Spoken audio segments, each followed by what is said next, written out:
In this video lecture, we'll talk about section 8.2 that deals with series. So, definition. A series is the sum of all of the terms of a sequence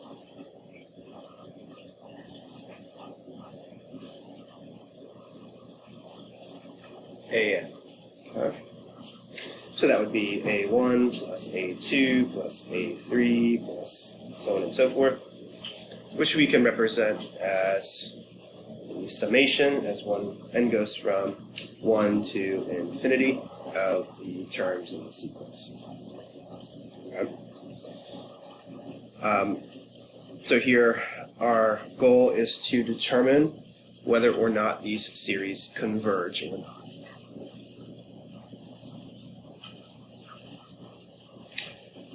So here, note, we look to see if the series converges or diverges. And there are many different types of series and many different types of tests to see if a series converges or not. In general, series will converge if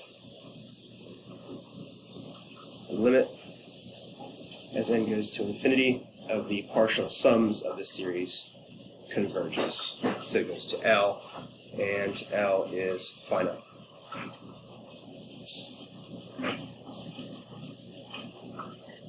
Here, S sub n is the nth partial sum of the series.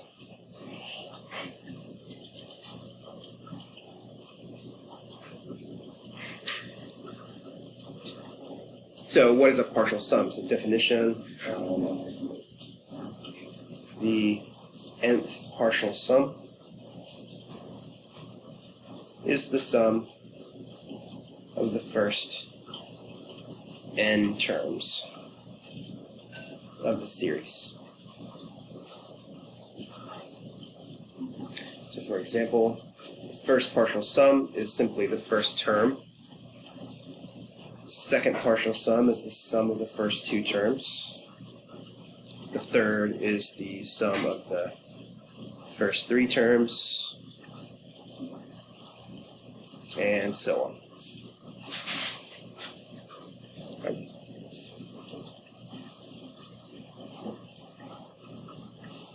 So, for example, find S1, S2, and S3 for the series and determine if it converges.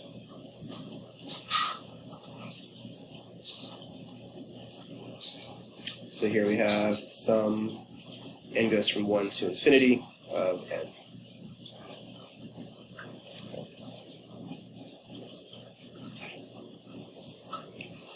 So we know the terms, if we were to expand this series out, it would be 1 plus, now n increases to 2, and 3, and 4, and so on and so forth.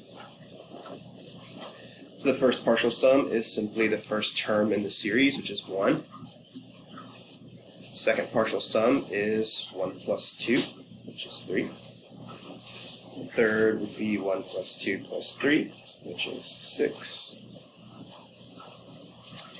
So if we notice here, the partial sums are increasing, and they'll continue to increase as we add numbers here. So we can determine that this series diverges, most likely, right? Because this sum is infinitely large. So we know that this is going to diverge.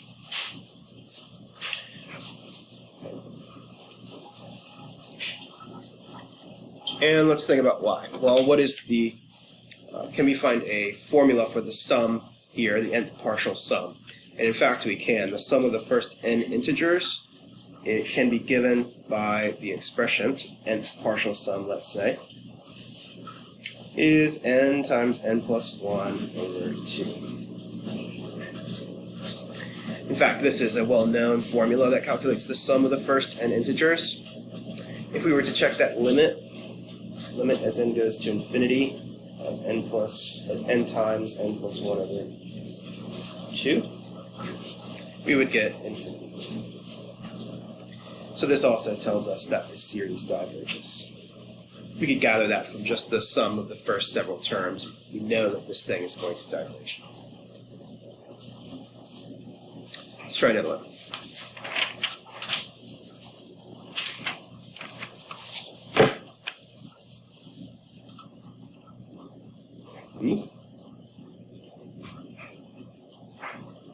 Series. N goes from 1 to infinity, 1 over 2 to the nth power. So the first several terms of this would be 1 over 2 to the first, which would be half, plus 1 over 2 squared, plus 1 over 2 cubed, and so on.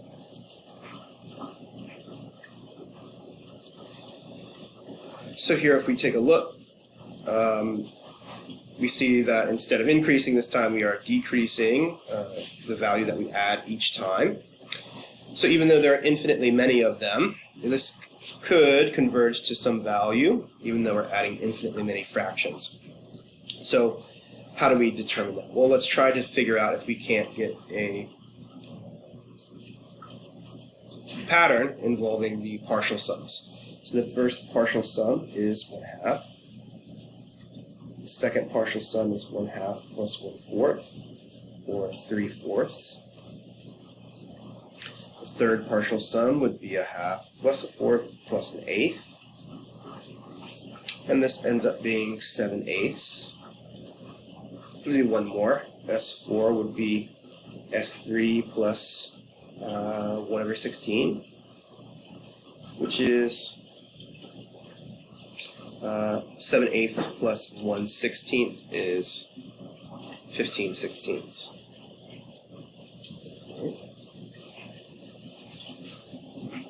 So you can see some pattern develop here. Notice that the nth partial sum can be written in the following way. Well, notice that this is just one take away the value of the term in the sequence, right? This is like 1 minus whatever the term was. So here it would be 1 minus 1/2 is 1/2. 1 minus 1/4 is 3/4. 1 minus 1/8 is 7/8. 1 minus 1/16 is 7/16. So this is 1 minus a n, or 1 minus 1 over 2 to n. Right. So to determine convergence, what we need to do is check to see that this limit, as n goes to infinity, for this guy here, is finite.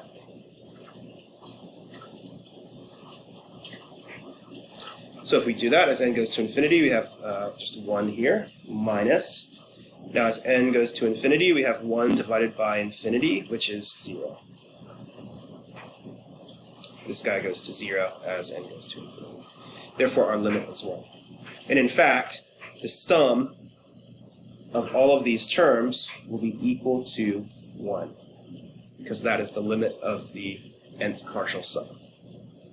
Okay, this is exactly equal to 1.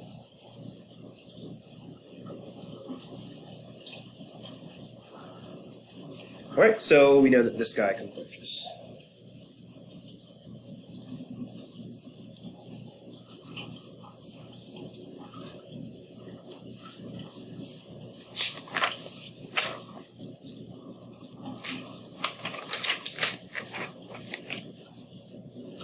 Alright, so let's say, suppose sigma n goes from 1 to infinity of an is given, and the nth partial sum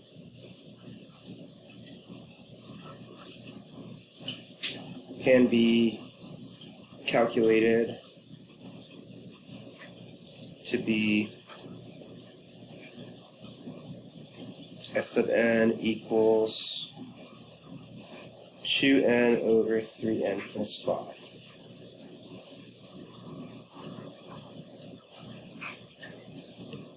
Okay, we want to determine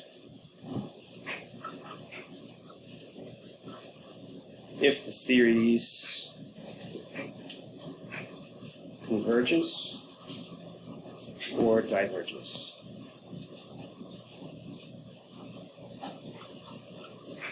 So for a general, any general series, we can always just test the limit of its nth partial sum. So let's do that. Limit as n goes to infinity of the partial sums is equal to, well, here if we plug in infinity, we get infinity over infinity, so we can use L'Hopital's rule. Take the derivative with respect to n, so we get 2/3. So that limit is 2/3. So how do we conclude whether it converges or diverges? Well, we look at this value. If it is finite, then we have convergence. The series converges.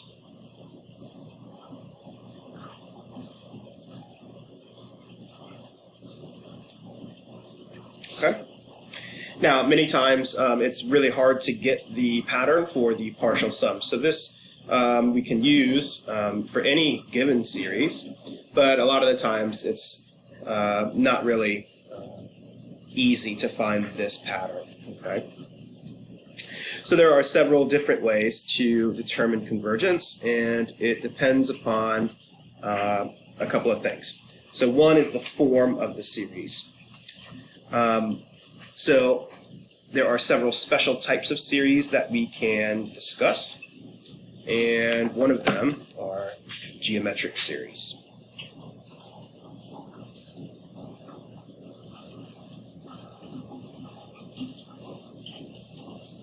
So definition, geometric series is of the form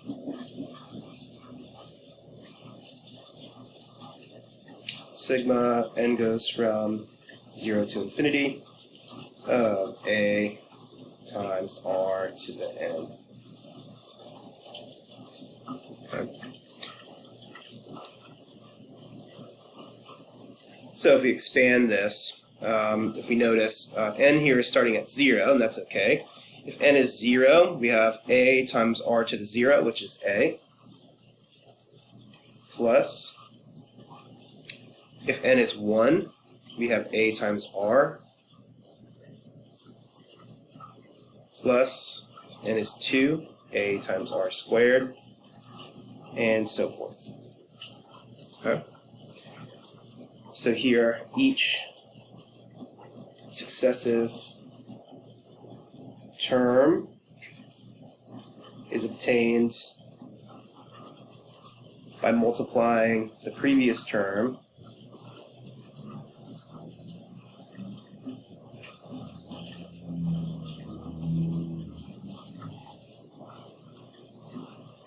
by a common ratio r. Okay. So you can see here the second term is just a times r, the third term is ar times r, the fourth term would be ar cubed or ar squared times r, and so on and so forth. So we ask ourselves, when do geometric series converge?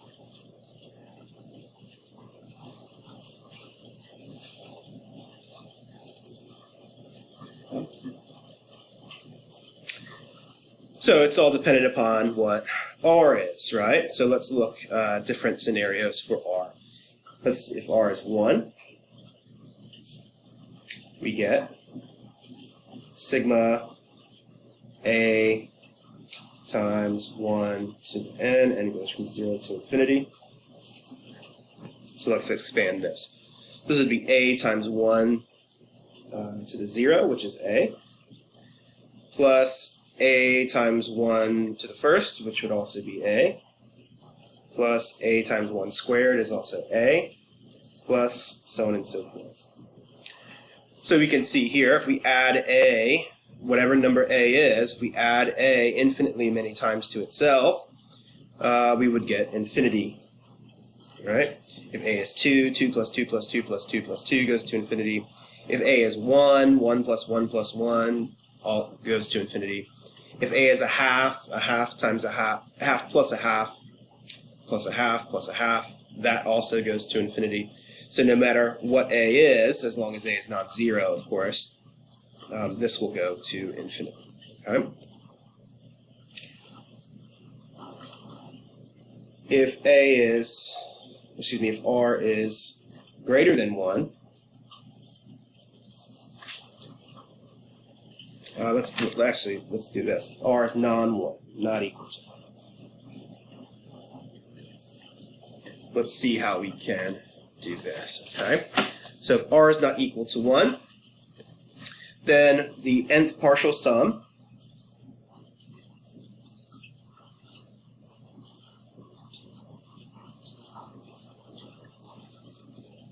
is s of n, which would equal a plus ar squared plus plus a r to the n minus 1 plus a r to the n. All right, so it's the sum of the first n terms of the sequence. Now r times Sn would be ar plus ar squared, so we're just distributing that r to all these terms, plus ar cubed plus that. This would be ar to the n minus 1 plus 1, which would be n, plus ar to the n plus 1. Okay. So once again, nth partial sum is just the sum of the first n terms. Multiplying each of those terms by r gives us this expression here. Okay. Now I can subtract these two equations, subtracting the above equations gives Sn minus Rs sub n, which would be equal to what? Well, let's see. So we're going to take each of the terms here and subtract the terms in r times Sn. So you can notice that if we subtract these two equations, these two terms will cancel. These two terms will cancel all the way up until this nth term. These two terms will cancel. So all those intermediate in-between terms are going to cancel, and we'll have a minus a r to the n plus 1. Okay. Now, since this side has a common factor s sub n, let's factor that. S sub n, 1 times 1 minus r, equals a minus a r to the n plus 1. And we can divide both sides by 1 over r. So the nth partial sum is equivalent to a over 1 minus r minus a r to the n plus 1 over 1 minus r.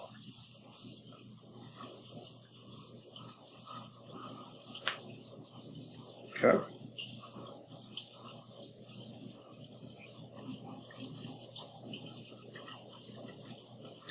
So if we take a limit of the nth partial sum, let's see what we get. Actually, we can do a little bit more factoring here. Notice that a over 1 minus r is common to both of these terms. This is a times 1 minus r times 1 minus r to the n plus 1. Right? So we distribute that back and get exactly this. Okay. So the limit as n goes to infinity of the nth partial sum is equivalent to the limit as n goes to infinity of a over 1 minus r times 1 minus r to the n plus 1.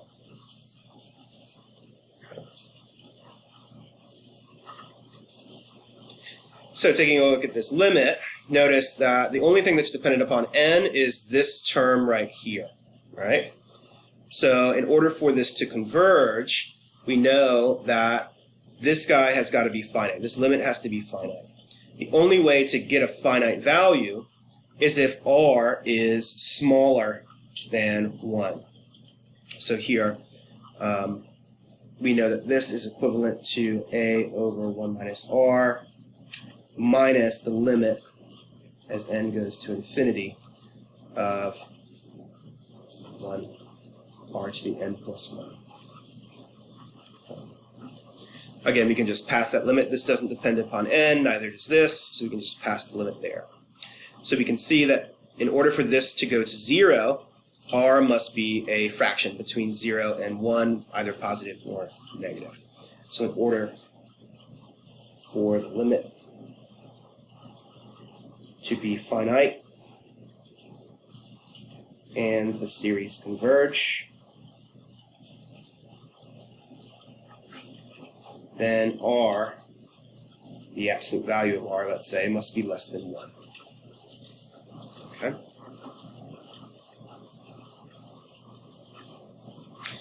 In fact, if absolute r is less than 1, then the limit as n goes to infinity of the nth partial sum is equal to a over 1 minus r. Right? Why is that? Well, if r is less than 1 here, then this limit goes to 0. So this would be 0. So a over 1 minus r times 1 gives us a over 1 minus r. Thus, sigma a r to the n goes from 1 to infinity, is equal to a over 1 minus r if absolute r is less than 1. Okay.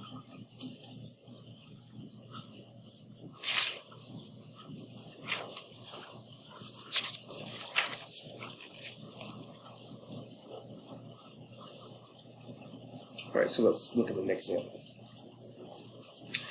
Determine whether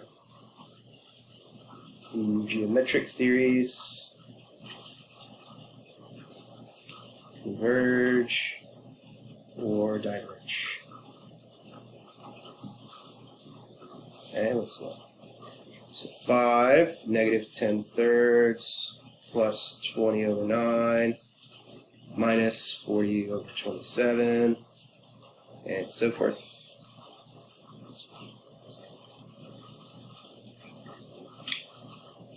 So, notice here that we're given the series in an expanded form. So let's try to condense that. So we know it's geometric, so why don't we try to fit the terms of the sequence with the geometric series form, right? So we know it's going to be a times some ratio to the n.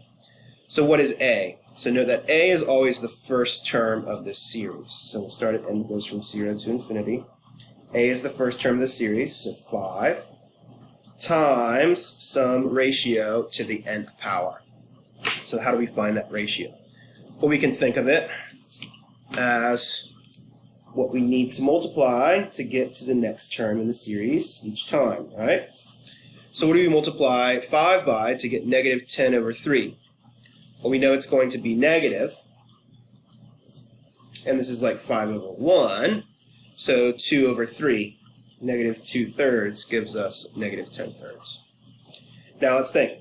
If we multiply by negative 2 thirds again, does that give us 20 over 9? It does.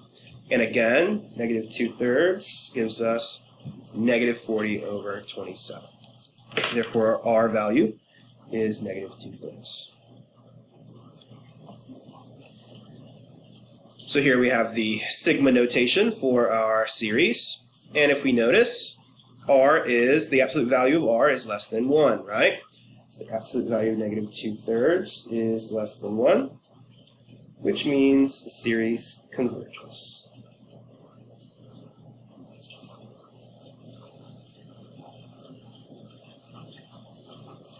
Okay. Now, what would the sum be? Well, the sum would be a over 1 minus r, right? From our analysis from above, right? We have the geometric series is the sum of the terms would be equal to a over 1 minus r if absolute value of r is less than 1. So let's find that sum. So what's a here is 5 over 1 minus our ratio, which is literally 2/3. Or 5 over 1 plus 2/3 is 5/3.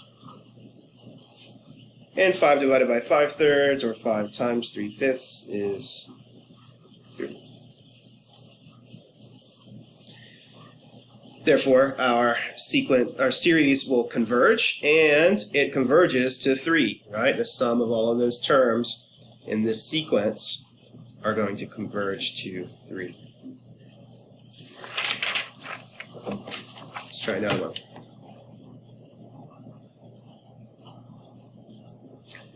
About 4 plus 3 plus 9 over 4 plus 27 over 16.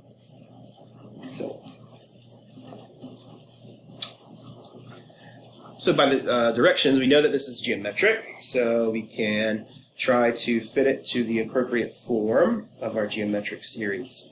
And it goes from 0 to infinity.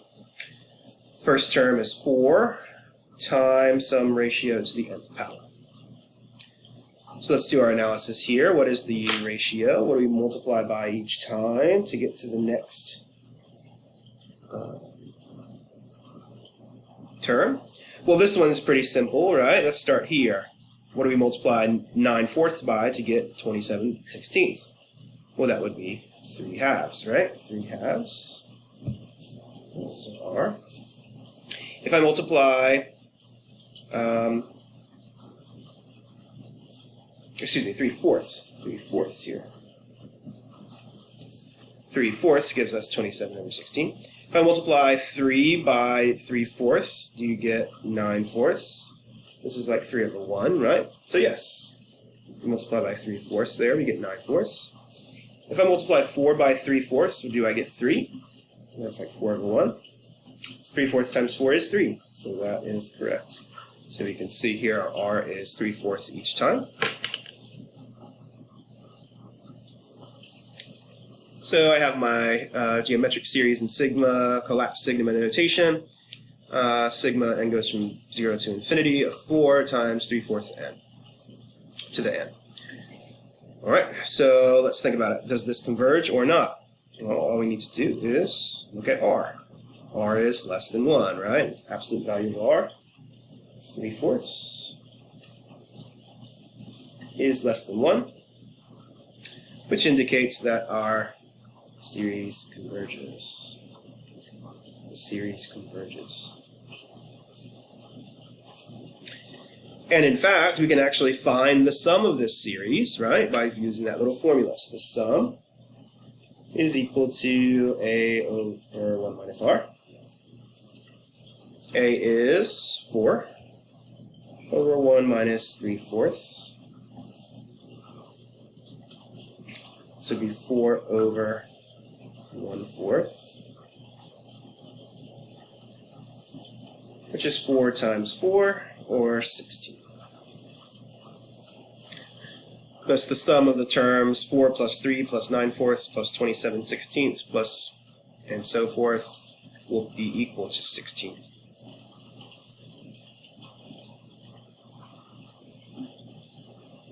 Let's do one more.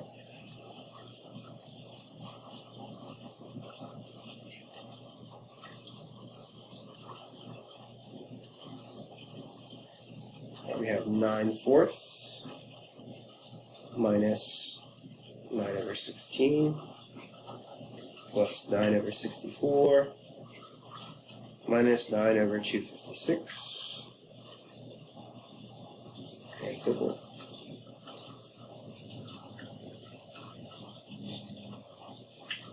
All right, if we collapse this, first term is 9/4. And all we need is our ratio. So what do we multiply each time by to get the next term in the series? Well, here we would need 1/4, but the sign changed, so that would be negative. If we multiply by -1/4, do we get 9/64? That's right. And 64 times 4 is 256, so -1/4 there as well.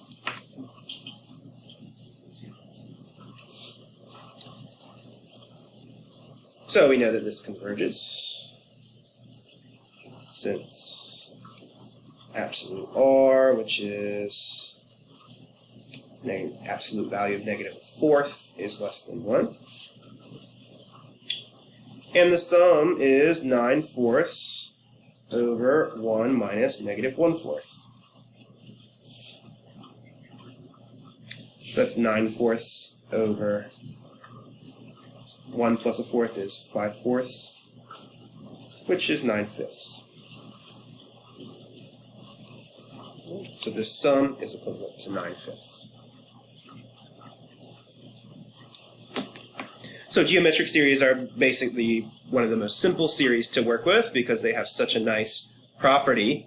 If you can get them into an appropriate form, like we've seen here, all we need to do is just look at the magnitude of the value of R, and we can determine convergence or divergence here. Okay. A second type of series is called a telescoping series.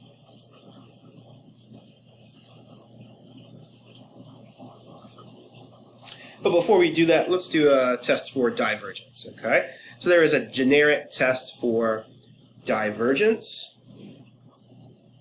It's called the Nth Term Test for divergence. So this is a test built around determining whether a series diverges. It doesn't tell us anything about the convergence of the series, only that it diverges. So here it is. The Nth Term Test says if sigma an converges, then the limit as n goes to infinity of an is 0. Okay. If sigma an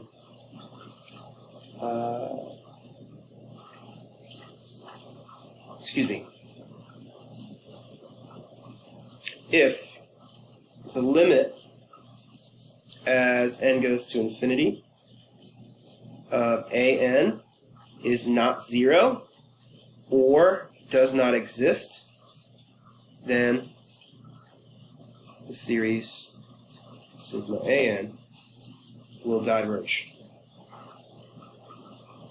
Okay. So just be careful here. It does not tell us about convergence. We know that if a series converges, we've seen that in the last several examples, then the limit of the terms must go to 0, which means the terms have to get smaller and smaller and smaller each time. Just like we saw here, each of these terms has to be getting smaller and smaller and smaller each time, right? Or at some point, like we could increase and then decrease again. At some point, all of these terms need to start decreasing to 0, right? That's basically all this says.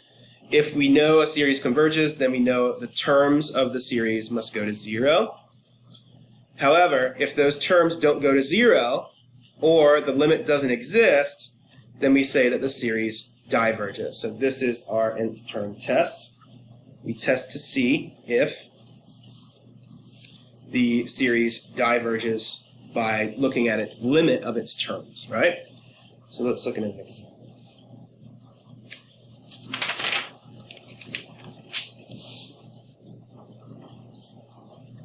Use the nth term test.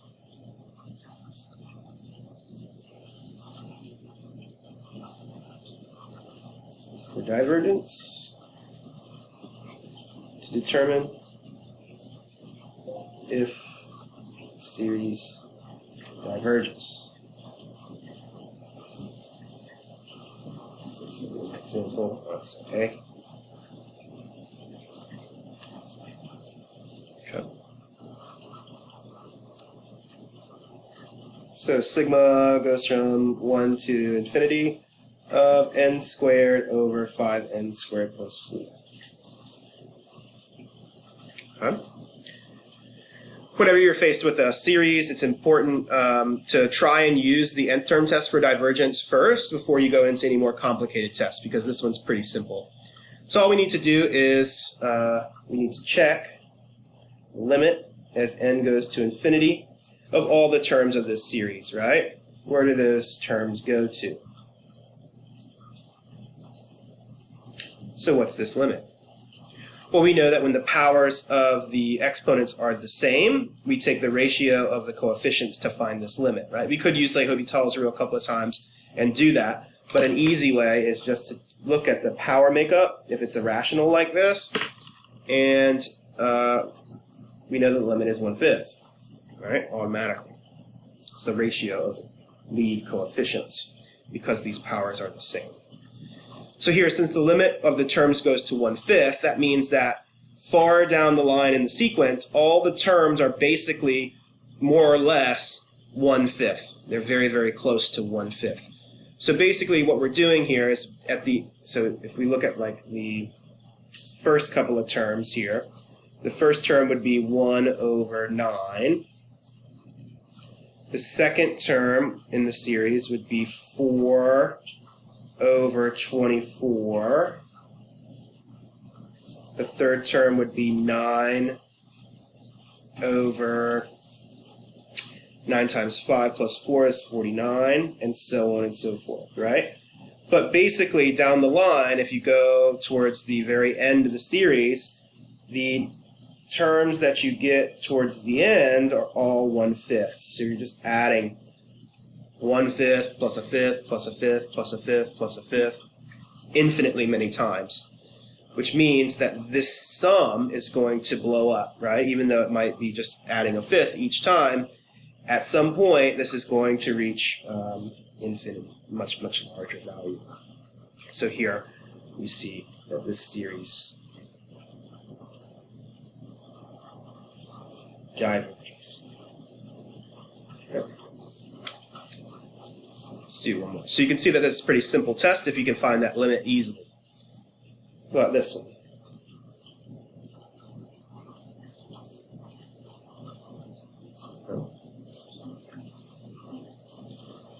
So here, we're going to look use the nth term test. We need to check this limit n goes to infinity of 1 over n. So if we look here, as n goes to infinity, we have 1 divided by infinity, that's 0, right? So if we look back at our nth term test, conditions for it, we saw that if the series converges, then the limit will be equal to 0. But this is not true in reverse, right? If the limit is 0, this does not necessarily mean that the series converges. So don't be fooled. Just because you get a limit of 0 does not mean that the series is going to converge. The only thing that the nth term test guarantees is that if this is non-zero, then this series diverges. So you've got to be very, very careful with using this test. This says nothing about convergence. So here, the series may converge or diverge. We must use another method to determine this. Okay? So be very wary of the limit being 0. Just because this limit is 0 does not mean that this series will converge. Okay? However, if it's non-zero, we know that the limit diverges by this test. Okay?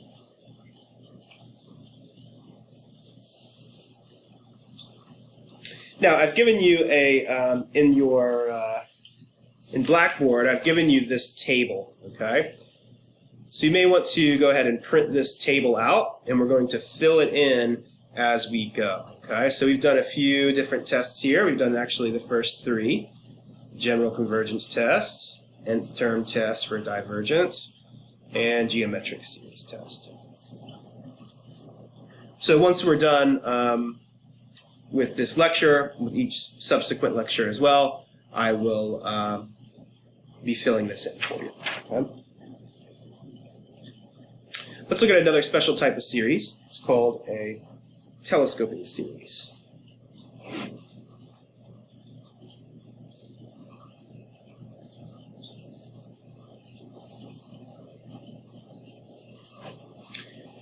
We call this a telescoping series because basically what happens is if we expand the telescoping series, then we can collapse it to make it a little bit better for us. Okay? So a telescoping series, definition. Telescoping series is of the form sigma an minus bn, n goes from, say, 1 to infinity. Okay, so you'll have these two terms being subtracted from one another, and what we're going to try to do is develop a pattern to expand the terms in this series and then collapse them by using that subtraction. Okay?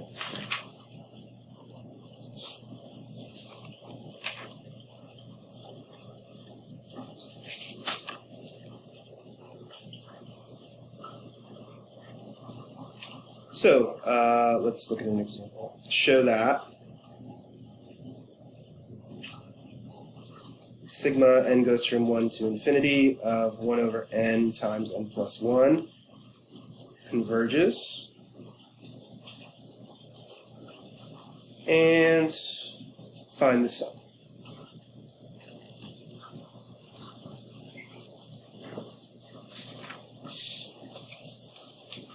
Alright, so we can look here and tell that this is not a geometric series, right? It's not a geometric series. So we can't really use the methods that we previously talked about with those.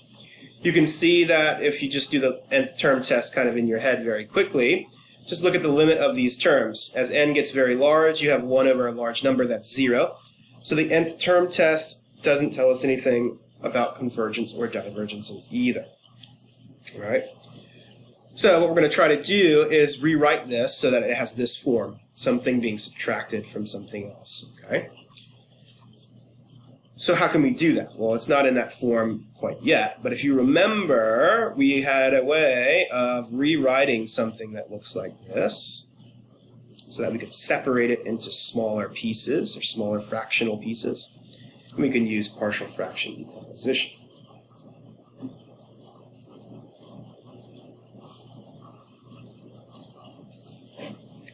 Alright, so let's look. 1 over n times n plus 1 will be equal to a over n plus b over n plus 1.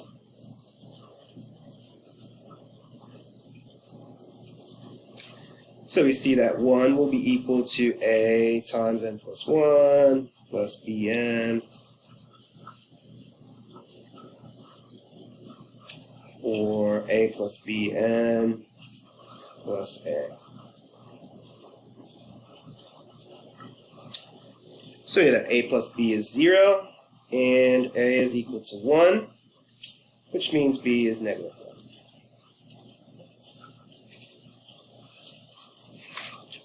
So, rewriting our series, sigma n goes from 1 to infinity of 1 over n times n plus 1 will be equal to the sum, n goes from 1 to infinity, of 1 over n plus 1 to the negative 1 over n plus 1.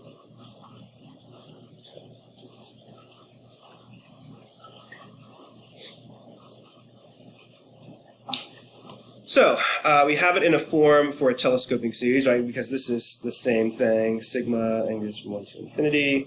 1 over n minus 1 over n plus 1. Same thing, right? This is in the form of a telescoping series. It's two series being subtracted from one another, right? So let's look. Let's expand these out. Let's write out some of the terms here. So we have 1. First term would be when n is 1, 1 over 1, minus 1 over 2, plus second term is when n is 2, so that's a half, minus a third, plus third term would be a third minus a fourth, and so on. The very last term would be, if we look at the nth partial sum here, right? The nth partial sum. Say this is the nth partial sum. The nth term would just be 1 over n minus 1 over n plus 1. The one before that would be 1 over n minus 1, minus 1 over n, and so forth. Okay? So the one right before this would be n minus 1, and the one right before n plus 1 is n. Right. Now notice something. Notice that in each successive term, we have some cancellation that happens. So here this 1/2 is going to cancel out with this 1/2. This negative 1/3 will cancel with this 1/3. This 1/4 would cancel with the next one, and so on and so forth. So you can see we have cancellation all the way up until this nth term here. So this one would be canceled by the one before it, and so on and so forth. Thus the nth partial sum is 1 minus 1 over n plus 1.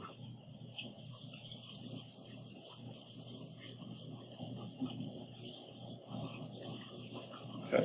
So that's why we call it a telescoping series, because we make it really long, and then we telescope it back. We collapse the series back. Okay? So all that we need to do, we have a couple of tests, right? We know it's not, we have to, the reason why we did this is so that we get the nth partial sum. Now all we need to do is test the limit as n goes to infinity for the nth partial sum. So the limit as n goes to infinity of the nth partial sum would be limit as n goes to infinity of 1 minus 1 over n plus 1. This guy is going to be equal to 1, right? Because the limit as n goes to infinity here would be 0.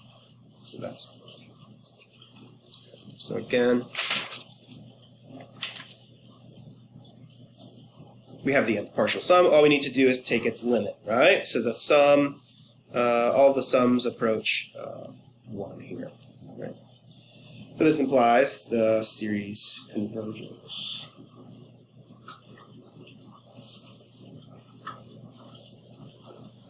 And in fact, converges to 1.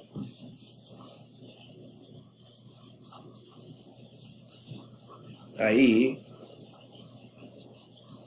this series, when you add up all of its terms, is 1. All right, let's try a second one here. Same idea.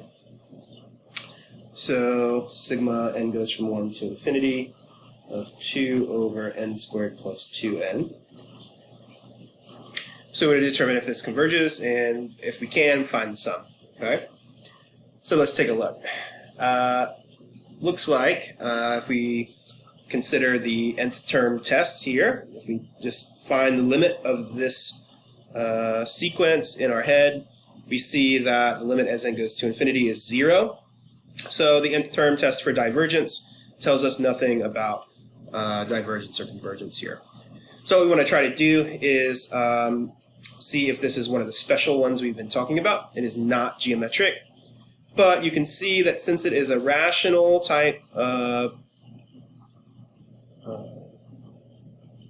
terms in the series are rational type terms, we can try to use a telescoping procedure here so that we can telescope and determine if we have convergence, okay? So let's take a look here. So we want the telescoping series to be the subtraction of two things. So let's try partial fraction decomposition to do so. So 2 over n squared plus 2n Factoring the denominator gives n times n plus 2. So that's going to be our a over n plus b over 2, n plus 2, excuse me.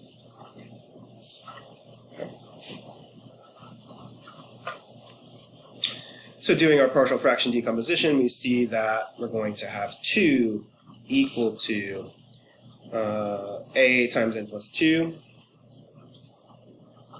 plus b times n. Or, if we were to expand that, collect our n terms, we have a plus b times n plus 2a. Therefore, a plus b is 0, and a is 2a equals 2. So this says a is 1, and b is then negative. Okay. So we can rewrite our series. Sigma n goes from 1 to infinity of 1 over n minus 1 over n plus 2. So you can see here that we do have the form of a telescoping series, so let's telescope it, and then we'll try to collapse it. So the first term would be 1 over 1, or 1, minus 1 over 3, plus, second term would be 1/2, minus 1/4. Third term would be 1/3, minus 1/5, and so on. The very last term, or the nth term there, would be 1 over n minus 1 over n plus 2.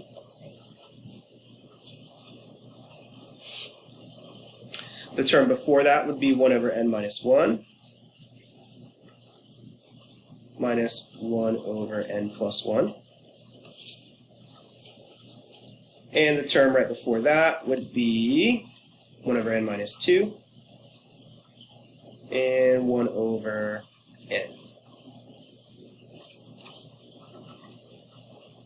Okay. Of course, this is our nth partial sum, so not equal to. So let's say S of n is equal to. All right, now let's check for the cancellation. How do we cancel here? Well, notice that nothing cancels from one term to the next, but if you notice here, we would have some cancellation with that 1/3 from the first term. So that negative 1/3 and that 1/3 cancel. Now, if we continue that pattern, this was 1, 2, 3, the fourth term would be 1 over 4 minus 1 over 6, right? So you can see that this 1/4 cancels with this guy here. And we would get cancellation with the 1/5 in the next term. The 1/6 would end up canceling. So all we'll be left with is 1.5 here. Now, how does this cancel here? So all of the inside terms past this 1/5 are going to cancel. So you can see that the 1 over n from here cancels with the 1 over n from there. And subsequently, if we could continue to write terms backwards, we would get, the term right before this one would be 1 over n minus 3 and minus 1 over n minus 1. So we would get cancellation up until the 1 over n minus 1 term. So we'd have all these guys canceling. We would have 2 terms hanging out from the front, and then 2 terms hanging out on the back here. So our nth partial sum would be 1 plus 1/2 minus 1 over n plus 1 minus 1 over n plus 2.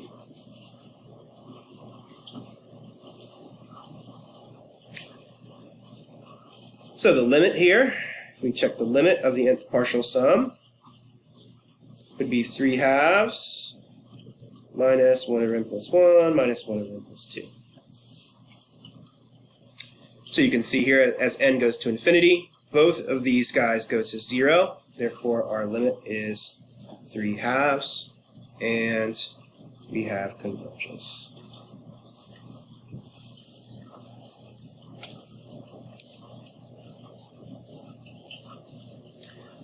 Okay. I'm going to talk about one more type of series here, and then we'll break. The last special type of series is called a p-series.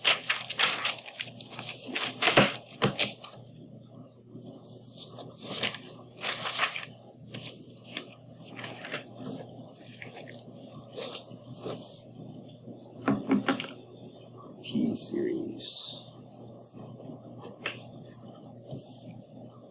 Okay, so definition.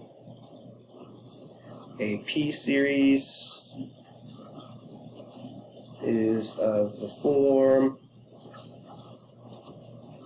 sigma n goes from 1 to infinity of 1 over n to the p.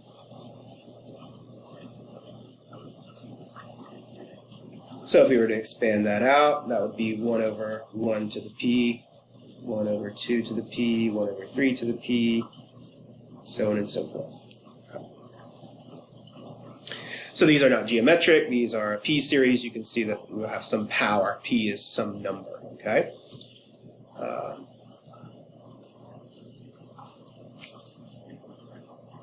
So when do p-series converge is our question. Well, let's choose some different values for p and see what happens. So let's say if p is 0, then sigma n equals 1 to infinity of 1 over n to the 0, which is our series 1 to infinity of 1 over n to any number to the 0 is just 1. So this is just an infinite sum of a bunch of 1s. 1 plus 1 plus 1 plus so on and so forth. Of course, this diverges, right?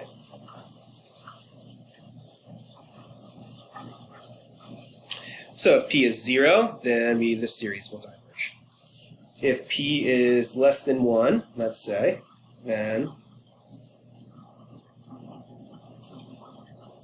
1 over n, I'm going to put a negative there because less than 0, not less than 1. If p is less than 0, some negative number, then we get this kind of thing here. So note that if we're dividing by a negative power, we can just raise it to a positive power, n to the p. So this is like n plus n squared plus p, 2p plus n to the 3p. Excuse me. This is like 1 to the p plus 2 to the p plus 3 to the p plus so on and so forth. So you can see here that if now p is a positive value, so if it was negative, we brought it up to the numerator. We're just adding a bunch of these whole numbers. This also goes to infinity. And so the p-series diverges as well.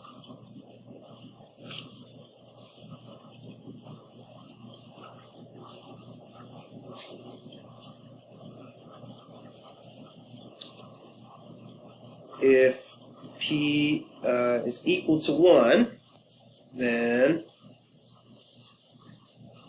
we get 1 over n to the first power, which is 1 over n.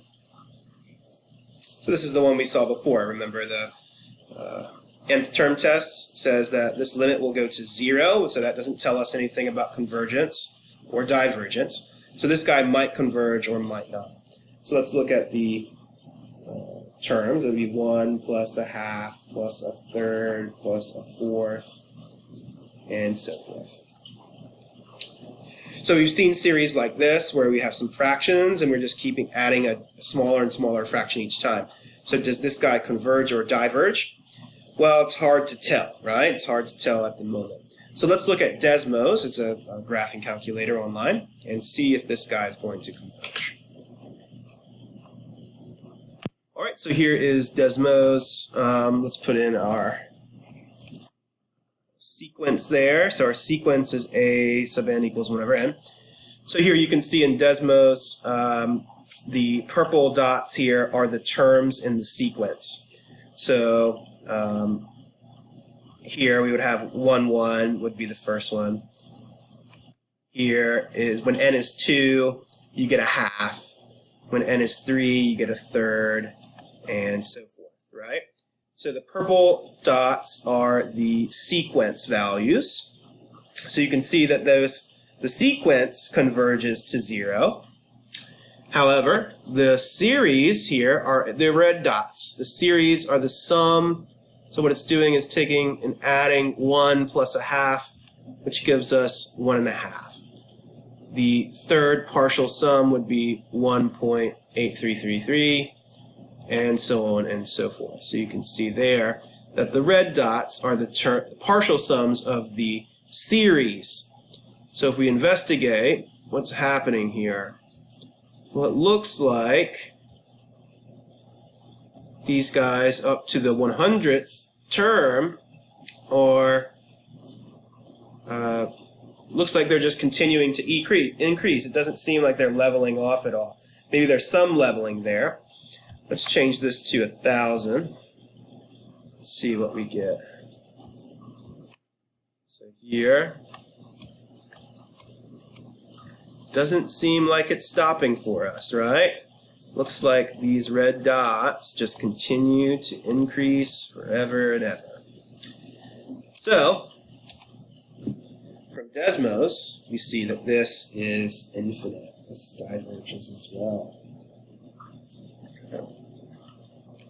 So we've taken care of the case where p is 0, p is negative, p is 1. Now let's look for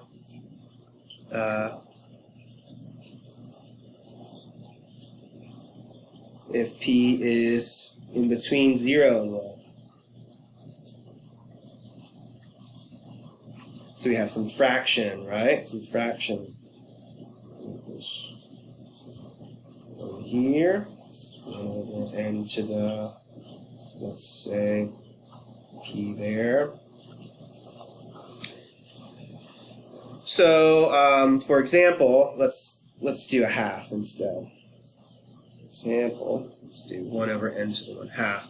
That would be 1 over sigma 1 over the square root of n, right? Or 1 plus 1 over the square root of 2 plus 1 over the square root of 3 plus 1 over the square root of 4, so on and so forth. So let's look at Desmos and see what happens there.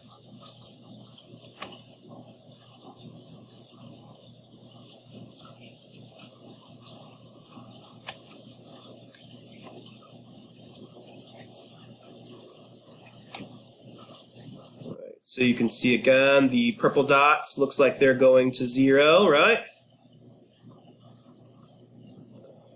Let's do 100.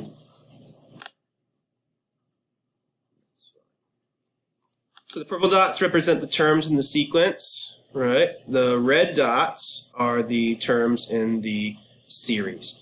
So you can see here that that's increasing even faster than before.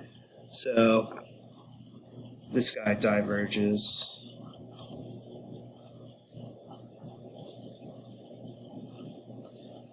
All right.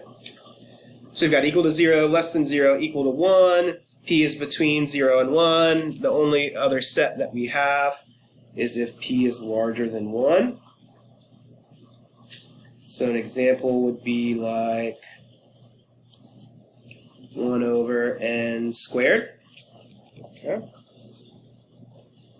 So we get 1 plus a 4th plus a 9th plus a 16th and so forth. So let's take a look at that one.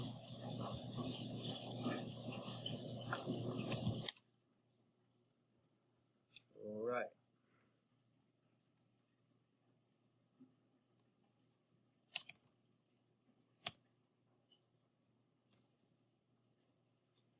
All right, so we see a bit of a change here. So you can see the purple dots go to 0. That's the terms in the sequence.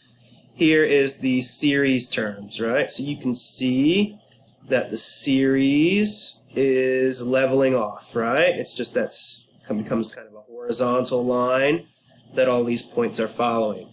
So if you look at when n is 214, we're at 1.64, 1.64, 1.641, so on and so forth. So you can see it's leveling off right to about 1.641 overall. And it does that pretty fast, actually. If you look back, kind of just grows and then kind of peters out with the growth, right? So you can see here, when the p-value is greater than 1, we have convergence. Therefore, this is approximately 1.641. Who knows what the actual sum is, but we saw convergence, right? So we can see here that when the p-value is larger than 1, then the p-series will converge.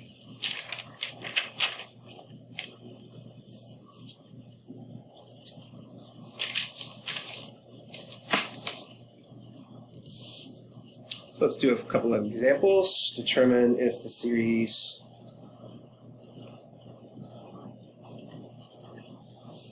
converges or diverges.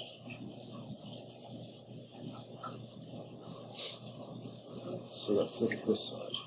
1 plus 1/8 plus 1/27 plus 1/64 and so forth.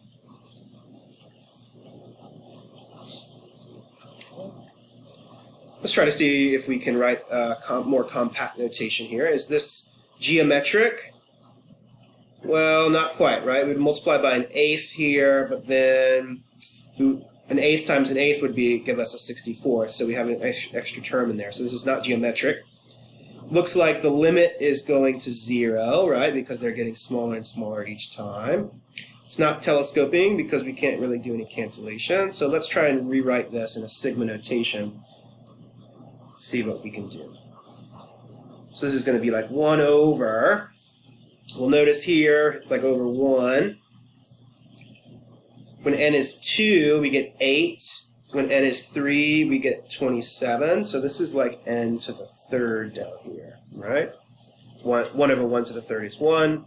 1 over 2 to the third is an eighth. 1 over 3 to the third is 27th, and so forth. So note that this is a p-series, and p is greater than 1. So this p-series converges.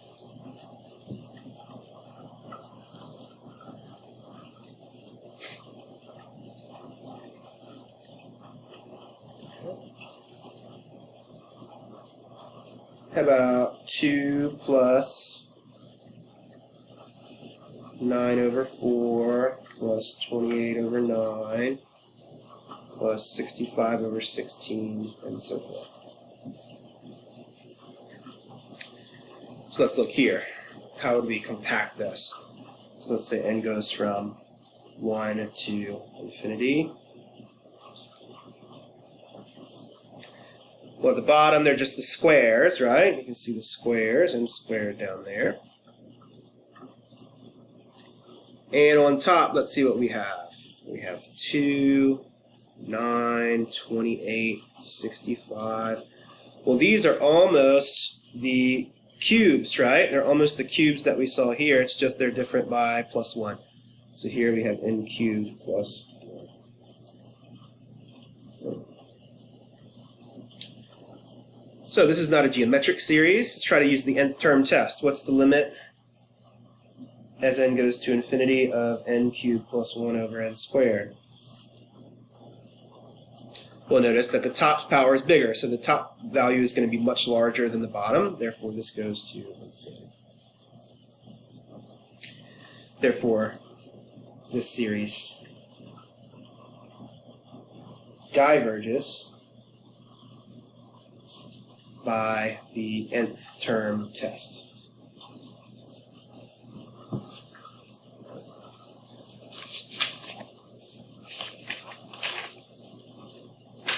All right, so we have our preliminary series test, the simple ones, out of the way. The next subsequent classes we'll be looking at some different, more complex tests that we can use.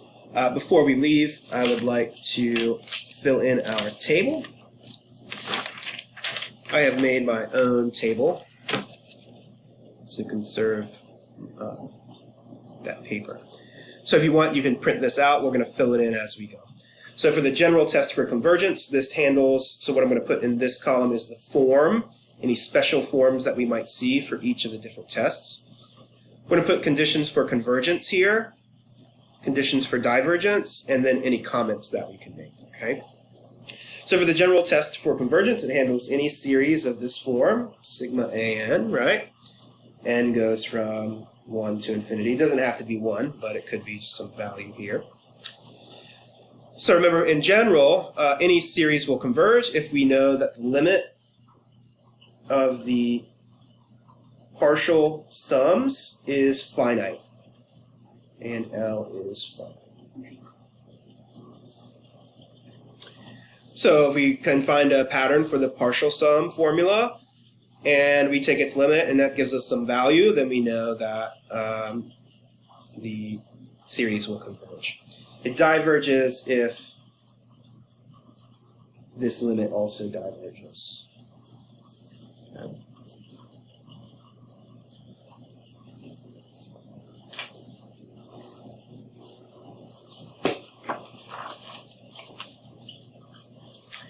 Next up is the nth term test. The nth term test for divergence handles any generic series.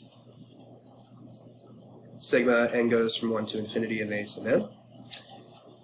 Tells us nothing of convergence, so I'm going to put a big old X there. We know that the limit, the series will diverge if its terms get large, right? If this limit is non-zero,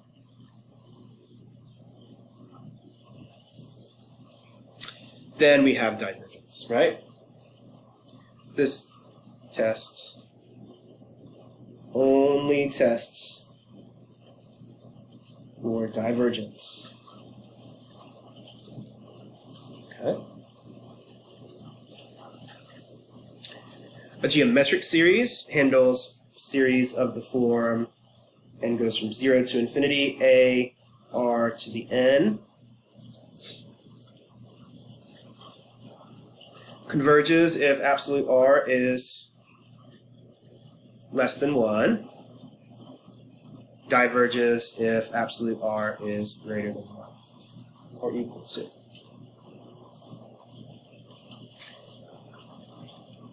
And the sum, the actual value of the sum, can be found if we have convergence to be a over 1 minus r.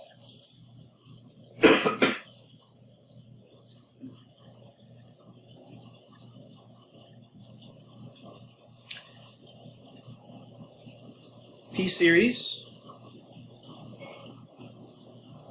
are of the form 1 over n to the p. They converge if p is greater than 1, and diverge if p is less than or equal to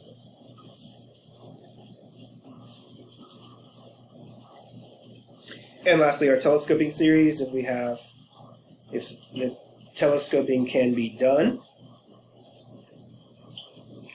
this converges by the general convergence test, right? So the limit is the partial sum is finite. Okay.